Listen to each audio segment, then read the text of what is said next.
Hello, I'm Rena Grobe. And I'm Madhvi Ramani. And this is Misinformed, where we'll be talking about our latest internet obsessions. So, Madhvi, what did you get obsessed with this week? I've been thinking about mental health a lot this week, but before we go into that, Misinformed has a super exciting announcement. We are taking the podcast offline because we are really appreciative of all our listeners who listen to us every week, and we want to meet you and listen to what's important to you and the issues in your life. And so we're throwing a big dinner party in Berlin in a super nice venue. We realize that a lot of our listeners are not in Berlin, sorry about that, but sign up to our newsletter to find out more. And for any future events, that you can find the sign up on our SoundCloud page, which is soundcloud.com/misinformed, and you should find the sign up under the show notes for this episode. Or you can find the link in our Instagram bio, which is _miss_informed.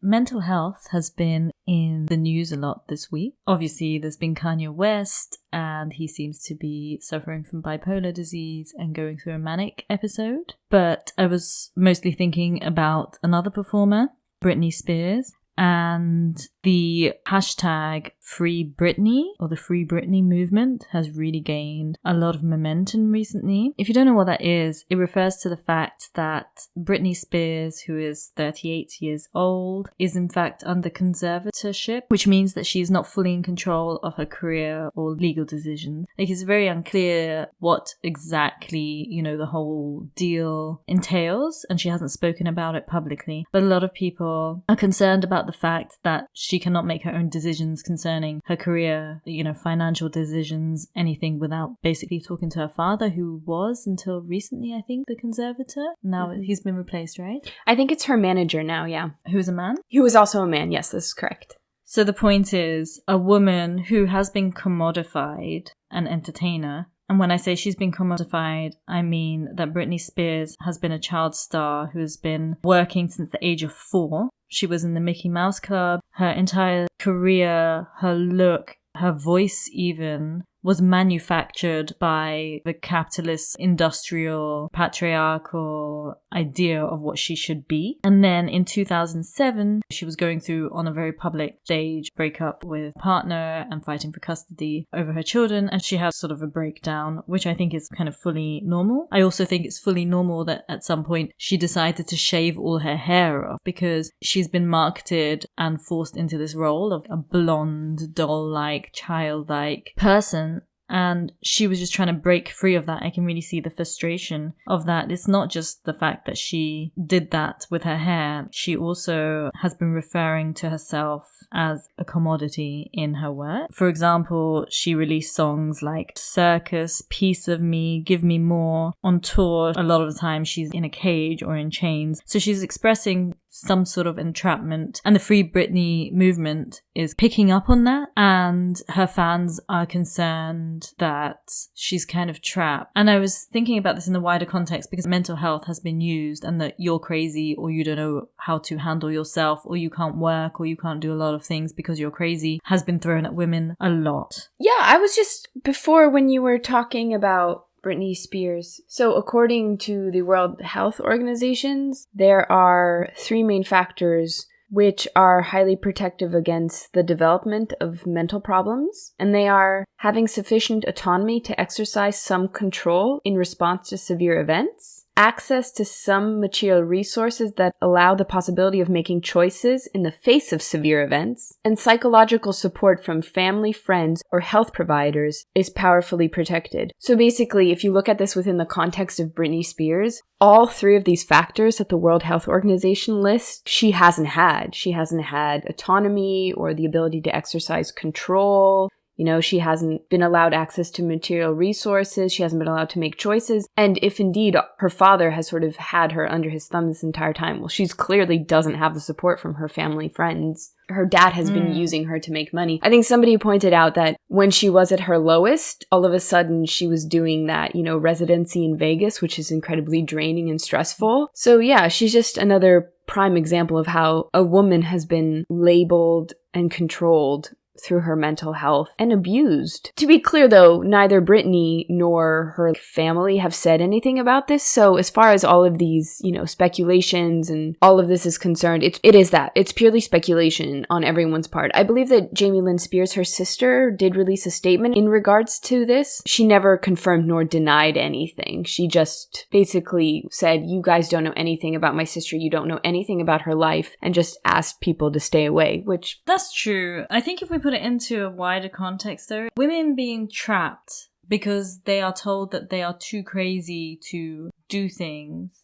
has been going on for centuries. So hysteria comes from the Greek word hystera, which means uterus. And the oldest record of hysteria dates back to 1900 BC, when Egyptians recorded behavioral abnormalities in adult women on medical papyrus. And then in the 1500s, it was shifted to a medical illness. Many influential psychiatrists, such as Sigmund Freud, dedicated their research to hysteria. And basically, hysteria has been a way of controlling women, right? Of sort of, women are crazy, they're hysterical, they can't be trusted, so on and so forth. Yeah, so hysteria was always tied to the womb, and therefore only women could have hysteria. It was impossible for a man to have hysteria. And some of the things that obviously men were the people who were the doctors, the people in charge of determining who had hysteria and who did not. Some of the things that they thought indicated hysteria was, for example, female sexuality or desire or sexual frustration. So if a woman was basically horny, she could be said to have hysteria. Or if she was annoyed or frustrated. But I mean, if you think about in this time, women were confined to the home a lot of the time. They didn't have any power. They were not allowed to work, study. They could not vote.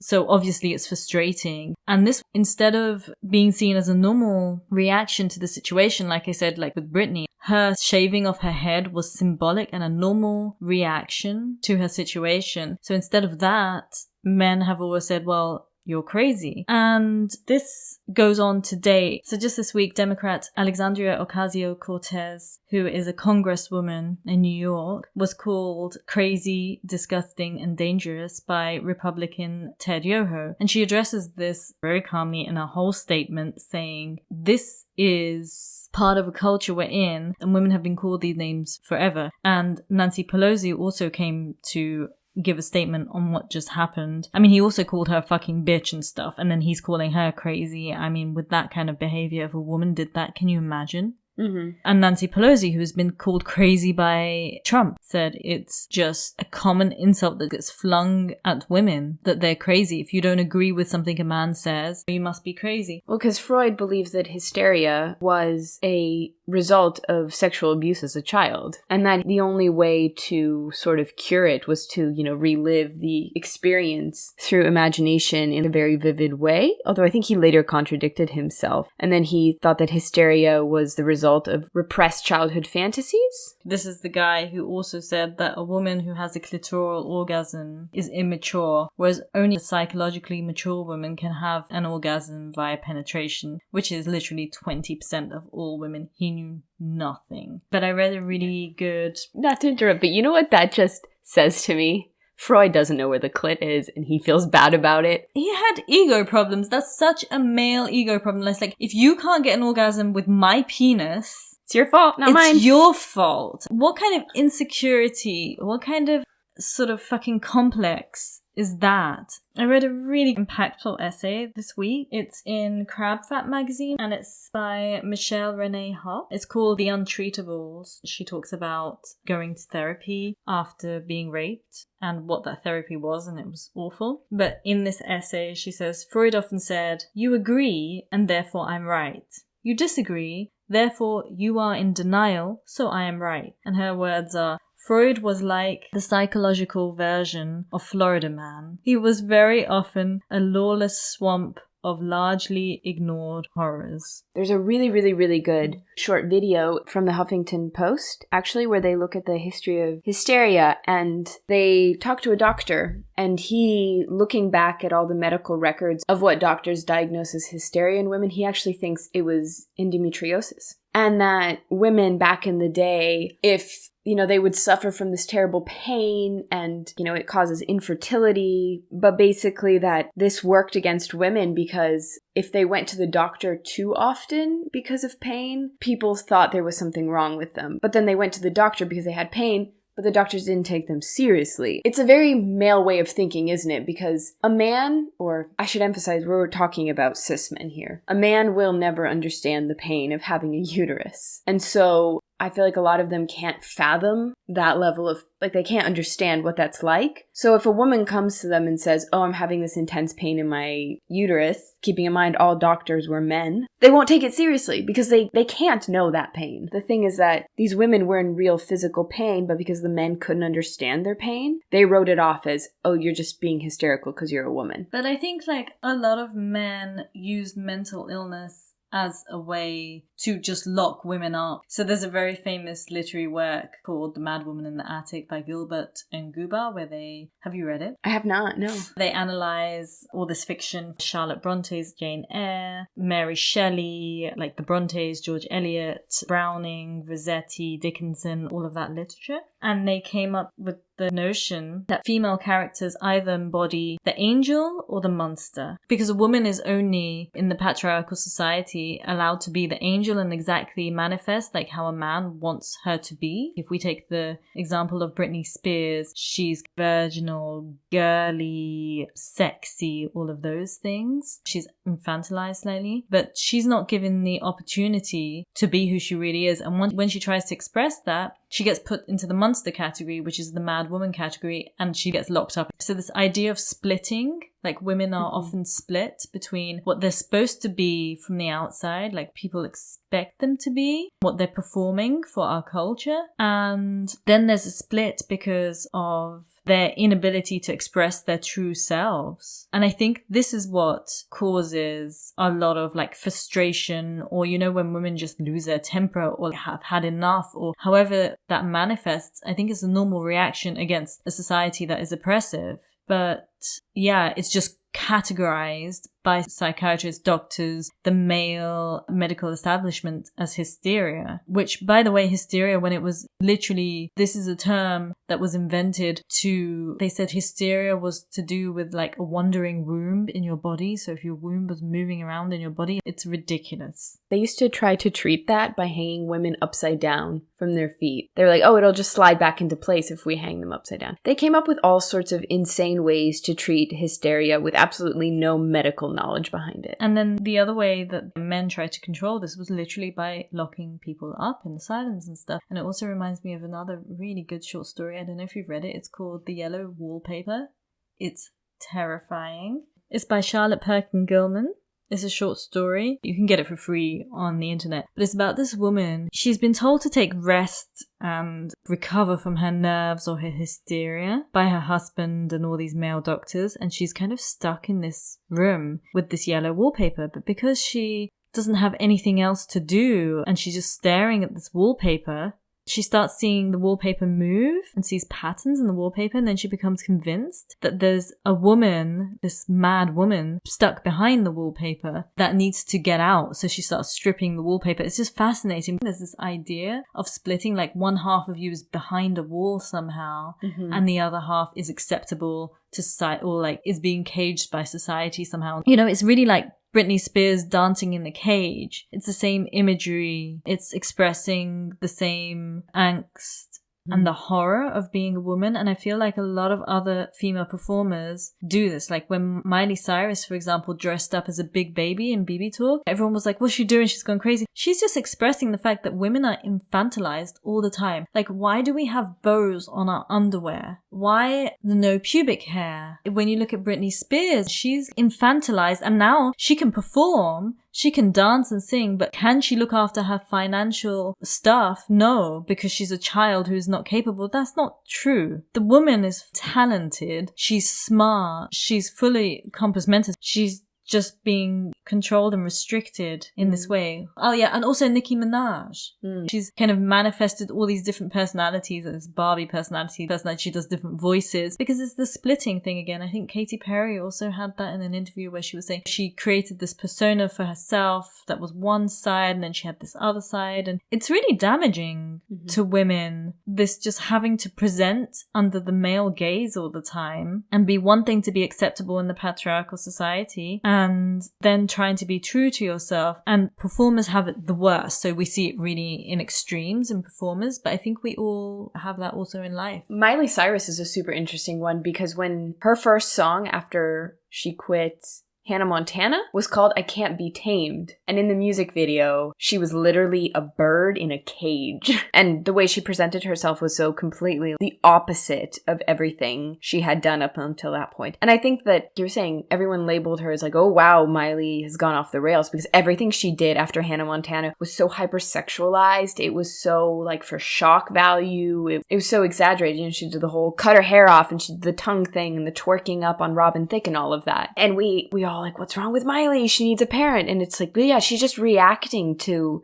being severely controlled for so long. She was Disney girl and they're under really strict control. Christina Aguilera, she did the same thing with her Dirty. album. Yeah, her album was called Stripped, when she consciously was like, I need to embrace my sexuality. I need to go from this image, which is the girl image, which is the Britney Spears image, and break out completely. And she kind of managed to do that and keep her control. And I feel like her and Britney are kind of the same, you know, it's just that Britney did not manage to break free. And Christina Aguilera, I mean, there was something about on Diet Prada about the fact that they were both in the Disney Club. And because Britney Spears' voice was a bit more like Aguilera's, they retrained Britney's voice to make it more babyish, so it was different from Aguilera's. And that's literally like either staying true to your voice or not. And just that in your vocal cords can destroy your spirit and your personality and affect your body and your mind and everything. Yeah, I mean, it means from the age of 4, she was so controlled and manipulated. Because when you're that young, you don't have any idea what you're doing or what's happening. The people you're supposed to trust most in your life, your parents, are using you for financial gain and controlling you like that. So the interesting thing about Christina Aguilera there, because I just did her masterclass, she was saying what was really important to her, because she grew up, I think, with a single mother who did not have full financial control. So her aim was always as a child, later on also as an adult, to gain complete financial independence and independence in general. Whereas maybe Britney was guided by her father, had a different experience, had a different like realization in what she was doing. You know, she's a great dancer, she's a great performer, but I think Christina Aguilera was able to maybe stay more in control of everything than Britney, just because of her experience, and she knew from her mother that independence and control is of the utmost importance to be fully realized as a woman and a human being. It's an interesting thing to look at is that a lot of these female celebrities who have been in the public eye for a very long time at one moment have a switch. Because like Britney Spears, when she started her career, if you think back to Hit Me Baby One More Time, that outfit she wears in that music video is so disgusting in hindsight. Like the sexualization of a schoolgirl, she was 16 in that. The pigtails, like everything about it was supposed to make her seem younger than she actually was, but sexy at the same time. It's really disgusting. I mean, even now when you look at her Instagram, she's always kind of looking upwards. It's the angles are all still in that mode. This also made me think a little bit about, obviously with superstars, with performers, the performance is way exaggerated and the split is way bigger. But it made me think about myself. Like sometimes I know when I'm performing femininity or when I'm performing for somebody else's gaze and when not. And I try to catch myself in it, or I do nowadays catch myself in it and bring it back down or note it or know what I'm doing. A lot of it is part of this playing the role you're supposed to play as a woman. Mm-hmm. And as I got on older, I've stopped doing that as much, doing things that I think I'm supposed to be doing or acting in the way I'm supposed to be acting. I think that the link between mental illness and the patriarchy is incredibly, it's a thing, you know, like women are more likely to suffer from depression and anxiety, but women are also more likely to express it because toxic masculinity prevents the expression of feelings on part of men. Yeah, and if you think about, oh, we're called crazy all the time.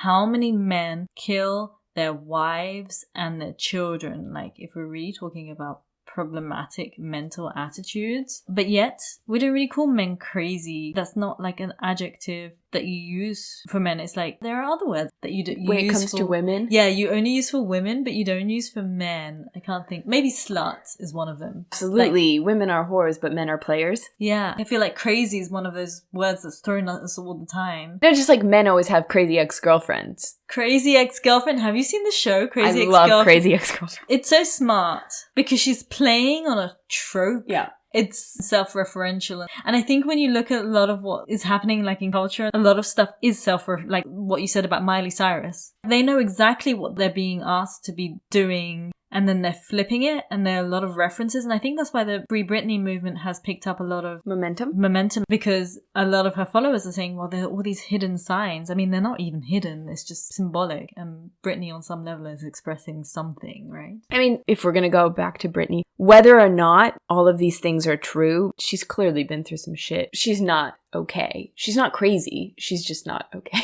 I don't know if that's a useful comment to make. No, she's trapped in a persona. Like, you know, we were saying about, there's a discussion about cancel culture and like not being able to give people the chance to grow and things like that. But if you're in the public eye all the time and you've got a set persona that you're supposed to fit into, you're not being given the chance to grow and expand from that. But anyway, I think it gives us some good insights into how to look after our own mental health.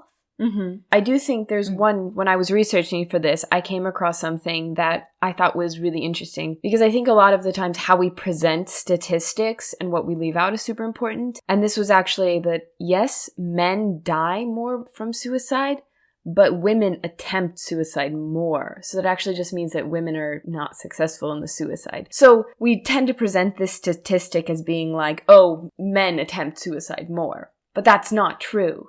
Women are more likely to be suicidal, more men just die from it. And so when we talk about that statistic's not quite right. It's misrepresented in that way. We're not looking at it as a 360 thing.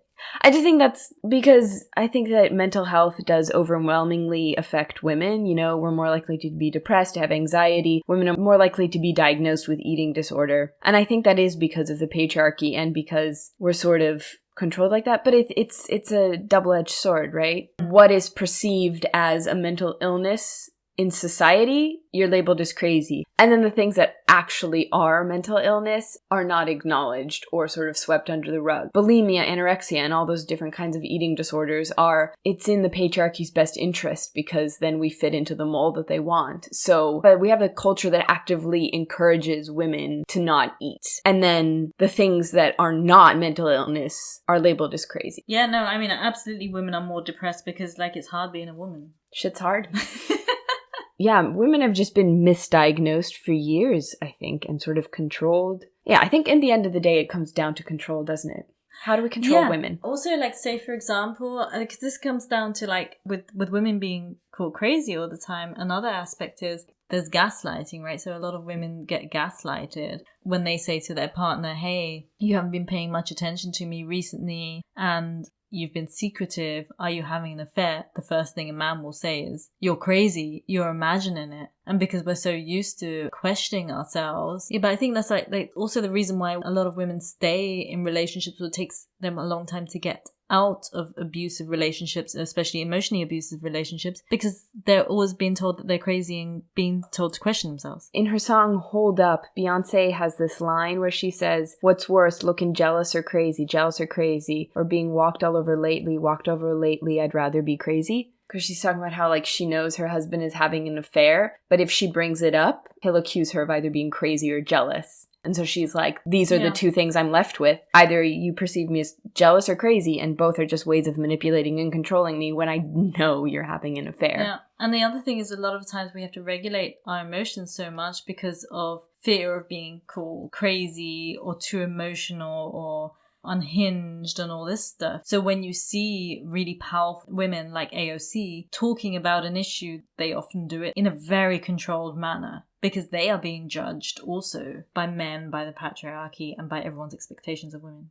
Yeah, it reminds me of the court hearing against Brett Kavanaugh, who's now on the Supreme Court, and Dr. Ford who is testifying, who's telling her story about how her sexual assault story from when they were in college. And it was like the way she presented herself. Do you know what I mean? She was so calm. She was so clear and concise. And like everything she said was so well thought out because that's how she had to do it. Otherwise, she was going to be labeled crazy or all these other negative stereotypes were going to be thrown at her. Whereas he was just like he was... Yeah, I mean, if you look at Trump right now, can you imagine a woman being able to just get away with just blah, blah, blah and that the emotional immaturity? No, yeah. Like AOC, like it's shocking that in the year 2020, she has to defend herself and puts up with these. In no other job would you get away with calling a colleague a bitch and attacking them like this. And can you imagine if it were the other way around? If she had said to him, "You're a fucking bastard." A woman would never do that because you could not get away with it. Yeah. Simply. So men can get away with a lot more, like, I would say, crazy behavior. And on that note, we would like to move into our 3 things that you can do to be a better person in regards to mental health this week. So our first tip is just to take a look at the language you use in everyday life. So words like lame, crazy, or dumb come from conditions that people have to live with, and they shouldn't be used as insults against other people. So maybe just take a look at the language you're using and try to eliminate harmful or disrespectful terms. And tip number 2 is to check in with your friends a bit more and ask them really how they are and how they're feeling. And our tip number 3 is just check in with yourself and be true to yourself. Yeah, and by that, maybe think about if somebody calls you crazy, that they might not always be right, and to trust yourself, but also maybe take note of when you are being forced to perform in a certain role. There's a really nice quote by Eleanor Roosevelt where she says, "No one can make you feel inferior without your consent." And I think that's a really nice one. Yeah. Because, you know, if in society you're constantly labeled as crazy and nothing you say or do is taken seriously, then if you internalize that, when someone uses it against you, you unwillingly or unwittingly agree. Thank you for listening. Until next time. If you like this podcast, please subscribe and share it with your friends. And if you like, you can share your internet obsession with us. Tweet us and follow us on Instagram at @the_misinformed or email us at misinformed.podcast@gmail.com. You can also subscribe to our newsletter. Find the link via our Instagram or our show note. We are an independent, nonprofit podcast. If you would like to show us some love, you can give a one-off donation via SoundCloud or become a patron on patreon.com/misinformed. Thanks for listening, and until next week.